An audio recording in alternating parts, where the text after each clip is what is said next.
तिच्या दोन्ही किडन्या फेल आहेत आणि शेवटचा पर्याय म्हणून. नमस्कार मित्रांनो, तर आजचा व्हिडिओ तुम्हाला माहीत असेल कशावर आहे ती की 15-16 दिवस झाला आई हॉस्पिटलमध्ये ॲडमिट आहे. तर जर तुम्हाला ह्याच्याबद्दल काय माहीत असेल तर आम्हाला नक्की कमेंट करून सांगा. तर आम्हाला डॉक्टरने सांगितले की तिच्या दोन्ही किडन्या फेल आहेत आणि शेवटचा पर्याय म्हणून तिला डायलिसिस करायला लागते.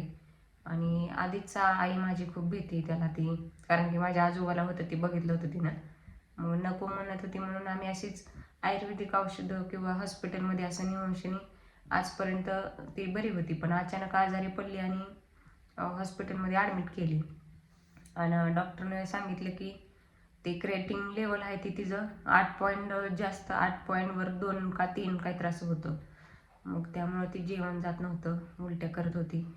10 दिवस तिनं काहीच खाल्लं नाही. आणि मग शेवटी सांगितल्यानंतर मग तिला आम्ही सांगून ती तयार पण झाली आणि केल्यानंतर आम्हाला वाटलं की आता चांगली होईल. आता म्हणलं बरं झालं, रक्त फिल्टर झाल्यानंतर म्हणलं थोडी ताकद येईल तिच्या अंगात. आणि दुसऱ्या दिवशी अचानक लगे लालसर कलरची व्हायला लागली, लाल लाल कलरची. तर कशामुळे व्हायला लागले डॉक्टरला विचारलं तर डॉक्टर म्हणलं होतच असते.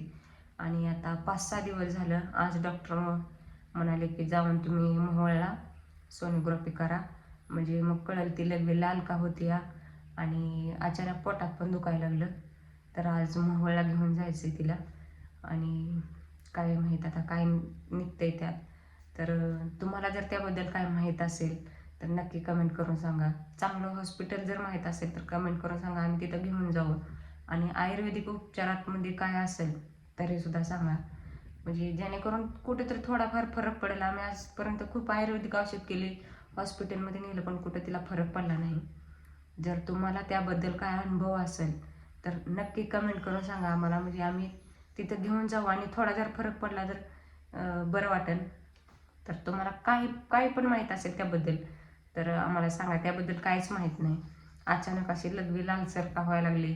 आता म्हणलं रक्त फिल्टर झाल्यानंतर म्हणलं चांगली होईल, खाईन पिन वगैरे थोडं थोडं खाते आता, पण एकदम अशी मनावर अशी चांगली झाली नाही. अचानकच काहीतरी होतं, अचानक घडीत चांगली असती तर काहीतरीच अचानक पोटात दुख, कुठं पाठीत दुख असं व्हायला लागले.